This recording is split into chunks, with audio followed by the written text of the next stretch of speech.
कहानी चमत्कारी घड़ी। चिंटू एक छोटा सा लड़का था जो गांव में रहता था।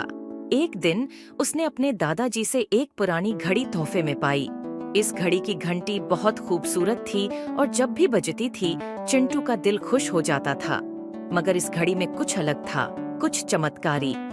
एक रात चिंटू ने देखा कि घड़ी की सुई तेज घूम रही थी और एक चमक से वो अपने आप को एक अनजानी जगह पर पाया। चिंटू ने हैरान होकर कहा, ये क्या हो रहा है? वो एक वक्त के सफर पर निकल चुका था।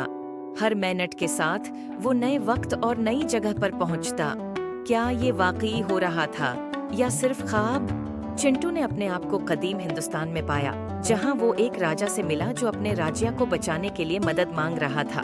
चिंटू ने कहा, राजा साहब, मैं आपकी मदद करूंगा। इसने अपनी अक्लमंदी और दादाजी की सिखाई हुई इल्म से राजा की मदद की। हर मिनट नया खेल था, नया मार्का था। अगला लम्हा और चिंटू मुस्तकबल में था, जहां रोबोट और जदीद तकनोलॉजी का दौर था। एक एंड्रॉइड दोस्ती का हाथ बढ़ाता है और चिंटू से कहता है, हमारी दुनिया खतरे में है, क्या तुम मदद करोगे? इसका दिल तेजी से धड़क रहा था, लेकिन उसने हिम्मत दिखाई। चिंटू को याद आता है अपना घर, उसकी माँ और दादाजी। हर मिनट के साथ उसका दिल घर लौटने के लिए बेचैन हो रहा था। चिंटू ने आसमान की तरफ देखते हुए कहा, मुझे घर जाना है। मगर ये सफर अभी खत्म नहीं हुआ। घड़ी ने एक और चमक मारी और एक खूबसूरत बाग में था, जहाँ एक दानिशमंद संत मिलते हैं। संत मुस्कुराते हैं और कहते हैं, तुम्हारा सफर तुम्हें सिखाने के लिए था, वक्त की अहमियत समझाने के लिए।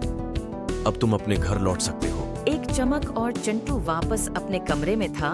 घड़ी अपनी जगह पर थी, बिल्कुल ठीक। उसने सीखा कि हर लम्हा की अहमियत है और वक्त का इस्तेमाल सोच समझकर करना चाहिए। दादाजी मुस्कुराते हुए आए और कहे, कैसी थी तुम्हारी यात्रा मेरे सूरमा? चिंटू ने मुस्कुराकर जवाब दिया, दादाजी, ये सफर बहुत सीखने वाला था। इस कहानी से ये सबक मिलता है कि वक्त का सही इस्तेमाल करना चाहिए और हर लम्हा की अहमियत को समझना चाहिए।